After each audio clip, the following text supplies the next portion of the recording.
August 2024 এসে আরেকটি ইতিহাস রচিত হলো। ইতিহাসের সফল গণ-অভ্যুত্থানের মধ্য দিয়ে প্রবল প্রতাপশালী শেখ হাসিনা সরকারকে ক্ষমতার মসনদ ছেড়ে ভিন দেশে পালাতে হলো। অবশ্য পালাবেনই না বা কেন? বিগত 16টি বছর ধরে তিনি যেভাবে ভিন্ন মতাবলম্বী মানুষদের উপর হত্যা, গুম, খুন, নির্যাতন, হামলা, মামলা দিয়ে যে ত্রাসের রাজত্ব কায়েম করেছিলেন, আজকের সফল গণ-অভ্যুত্থানের মধ্য দিয়ে তা বিস্ফোরিত হলে এর পরিণতি কী হতে পারে তা তিনি আঁচ করেই পালিয়েছেন।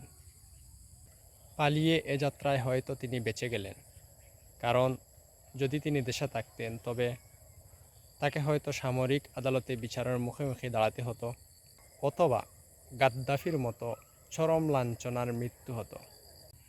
তাই বলা যায় এ যাত্রায় হয়তো তিনি বেঁচে গেলেন। কিন্তু মনে রাখবেন, ইতিহাস কখনো কাউকে ক্ষমা করে না।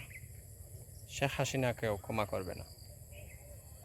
শেখ হাসিনা পিছনের দরজা দিয়ে পালিয়ে গিয়ে বেঁচে গেলেন ঠিকই, কিন্তু দেশটাকে ধ্বংস করে গেলেন। দেশের অর্থনীতি, সমাজনীতি, রাষ্ট্রনীতি, মানবিক মূল্যবোধ সব কিছু ধ্বংসের ধার প্রান্তে পৌঁছে দিয়ে দেশটাকে জ্বালিয়ে বিরান ভূমি বানিয়ে